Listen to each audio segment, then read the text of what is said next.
Hello everyone, कैसे हैं आप सब। यार जैसे मैंने आपको पिछले वीडियो में कहा था और आप लोगों ने भी डिमांड की थी, तो मैं list of top physics chapter लेके आया हूँ जिससे आप कम एफर्ट से ज़्यादा स्कोर कर सकते हैं। लेकिन ये लिस्ट जो है वो मैं आपको दिखा दूंगा। आप इस बात को समझिए कि ये लिस्ट हर स्टूडेंट टू स्टूडेंट वेरी करवा सकते हैं। अगर आप बहुत बेहतर स्कोर चाहते हैं ना, तो आप क्या करिए, ये लिस्ट खुद से बनाइए। मेक इट योर सेल्फ, है ना। जो सेल्फ मेड लिस्ट होगी ना, वो सबसे बेस्ट लिस्ट रहेगी। मैं लिस्ट दे दूंगा, बट मैं आपको वो मेथड सिखाना चाहता हूं जिससे आप अपने हिसाब से अपनी एक सेल्फ मेड लिस्ट बना सकते हैं, जो कि आपको एक बहुत हाई स्कोर दे देगी फिजिक्स में। गिवन टाइम में, कम टाइम में भी आप एक अच्छा स्कोर कर पाएंगे। मेरी बात को समझ रहे हैं। मैं आपको वो एक मेथड सिखा दूंगा जिससे आप ये लिस्ट खुद तैयार कर पाएंगे। मैं फिलहाल आपको एक लिस्ट दिखा देता हूं, उसके बाद आप अपनी लिस्ट कैसे बना सकते हैं वो मैं आपको बता दूंगा। लिस्ट को जस्ट देख लीजिए, अभी नोट नहीं करिए, खुद की लिस्ट बनाइए, वो सबसे बेस्ट है। सबसे पहले जो लेसन इसमें मैंने रखा है वो है dual nature of matter, ray optics, electrostatics 1, current electricity, semiconductors, SHM, kinetic theory of gases, laws of motion, gravitation and communication. अब बहुत ध्यान से समझिए, लिस्ट आपको हो सकता है पसंद आई हो सकता है आपके मन में ये चले कि क्या फालतू की लिस्ट दे दी है। 2 मिनट सुन लीजिए, आपको क्लैरिटी हो जाएगी मैं क्या कहना चाहता हूँ। देखिए, जो पेपर होता है ना, वो मोर और लेस इवनली डिस्ट्रीब्यूटेड आता है ना। फिजिक्स में या मैथ्स में भी या केमिस्ट्री में भी एक इवनली डिस्ट्रीब्यूटेड पेपर आता है। ऐसा ऐसा नहीं होता कि यार सारा ही पेपर ऑप्टिक्स से आ गया, लेट्स से 10 क्वेश्चन 25 में से ऑप्टिक्स में से आ गए, ऐसा तो नहीं होता ना। पेपर इज इवनली डिस्ट्रीब्यूटेड, मतलब हर चैप्टर में से कुछ ना कुछ, एक क्वेश्चन दो क्वेश्चन। जैसे मैथ्स में होता है कि जैसे मैट्रिसेस डिटर्मिनेंट मैथ्स में बड़ा चैप्टर हो, उसमें से 2 क्वेश्चन आ जाते हैं कई बार। वेक्टर 3D बड़ा चैप्टर हो, 3 क्वेश्चन कई बार आ जाते हैं, है ना। छोटे छोटे चैप्टर जैसे कॉम्प्लेक्स नंबर, उसमें से 1 क्वेश्चन आ जाता है। परमुटेशन कॉम्बिनेशन, उसमें से 1 क्वेश्चन आ। तो पेपर उसी तरह से फिजिक्स में भी पेपर जो है वो एक इवनली डिस्ट्रीब्यूटेड पेपर आता है ना। अब आपके देखिए, आपके 3 तरह के चैप्टर्स होते हैं, है ना। एक चैप्टर होते हैं जो इजी लगते हैं आपको, एक चैप्टर होते हैं जो एवरेज लगते हैं आपको, और एक चैप्टर होते हैं जो डिफिकल्ट लगते हैं आपको। जनरली इजी चैप्टर्स वो होते हैं जिनकी आपने थ्योरी कर रखी है और जिनकी आपने प्रैक्टिस भी कर रखी है, वो आपको इजी लगता है। जैसे ग्रेविटेशन आपको इजी लगेगा, वर्क पावर एनर्जी आपको इजी लगेगा, क्योंकि शायद कंपैरेटिवली आप उसकी प्रैक्टिस कर चुके, कॉन्सेप्ट आपके ध्यान में, ठीक है।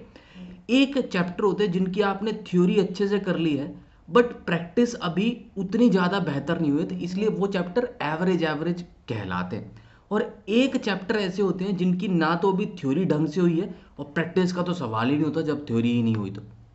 अब आपको अपनी लिस्ट कैसे तैयार करनी है वो बहुत समझने वाली बात है। देखो, पेपर इवनली डिस्ट्रीब्यूटेड आएगा, हम मान के चल रहे हैं। देखो, अब गैस नहीं कर सकते ना हम, एक we can not play a gamble with our future ना, कि इसमें से ज़्यादा आएगा उसमें से कम आएगा। मान लो आपको लगता है कि रे ऑप्टिक्स में से 5 क्वेश्चन आएंगे, और पेपर में नहीं आए 5 क्वेश्चन, तो क्या करोगे? सारा टाइम रे ऑप्टिक्स पे तो नहीं लगा सकते ना। तो you have to select some chapters.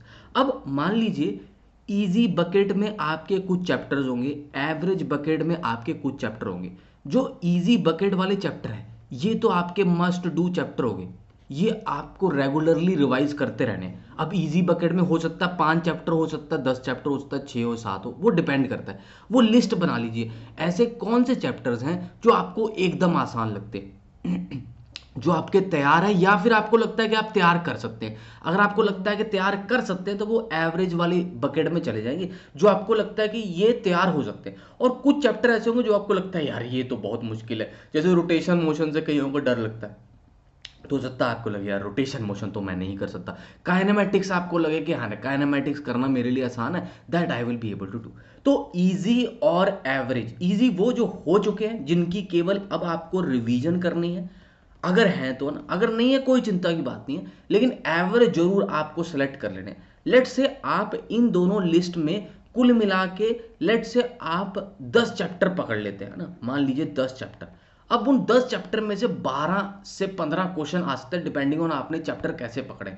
मान लेते हैं हम कि उनमें से 12 क्वेश्चन आ गए। अगर आप वो 12 क्वेश्चन भी कर लेते हैं तो आप 48 मार्क्स पे बैठे होंगे।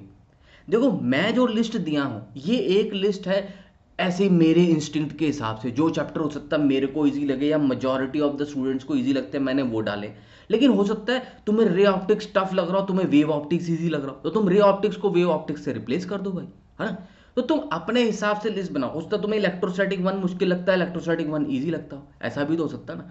हो सकता है तुम्हें क्या कहते हैं थर्मोडायनामिक्स आसान लग रहा हो कि भाई केमिस्ट्री में भी पढ़ा हुआ है, फिजिक्स में भी सिमिलर सिमिलर है, तो आई कैन डू थर्मोडायनामिक्स। तो keep that chapter in the अपनी बकेट लिस्ट में रखेंगे। हम अपनी लिस्ट एक तैयार कर लें और हम ये देख लें कि उसमें 10 से 12 चैप्टर मिनिमम हो।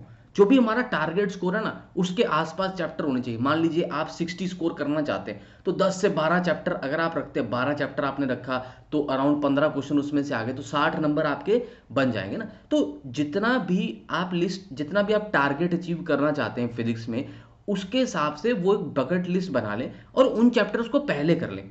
और फिर जब वो चैप्टर सारे अच्छे से तैयार हो जाए, मान लो फर्स्ट अटेम्प्ट तक वो तैयार हो जाते हैं, तो सेकंड अटेम्प्ट और फर्स्ट अटेम्प्ट में आपके पास गैप रहेगा।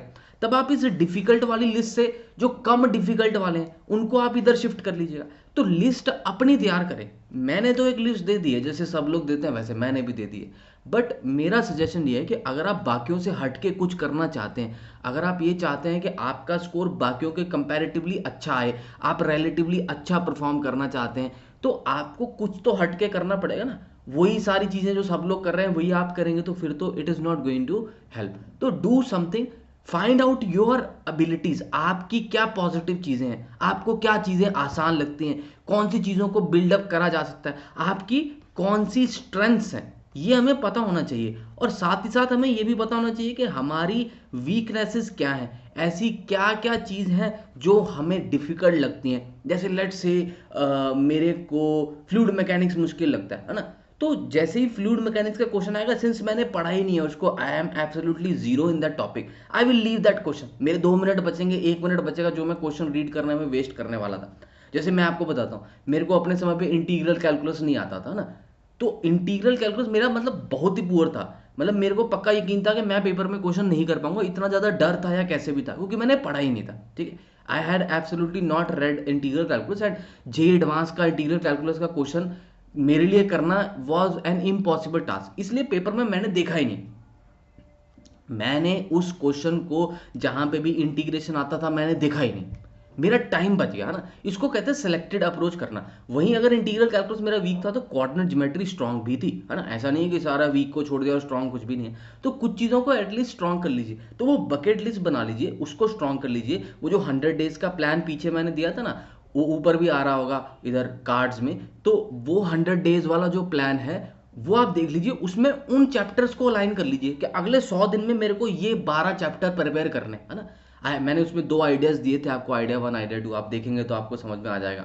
तो आप क्या करिए, उसमें आप बेसिकली उन 100 डेज में इन चैप्टर्स को खत्म करने की कोशिश करें। I am very much sure you will be able to score a very good marks. किसी और की लिस्ट मत दें ना, कौन ये चैप्टर करके कितने नंबर आएंगे, वो चैप्टर करके कितने नंबर आएंगे, इवन डिस्ट्रीब्यूटेड पेपर है। आप अपने हिसाब से लिस्ट बनाइए और आपके नंबर डेफिनेटली बहुत बढ़िया आएंगे। I wish you all the very best. कोई भी क्लैरिटी आपको चाहिए हो तो कमेंट सेक्शन में कमेंट करिए, वीडियो को लाइक कर दीजिएगा, चैनल को सब्सक्राइब करेगा। बहुत जल्द अगली लिस्ट आएगी मैथमेटिक्स के चैप्टर्स की। All the very best.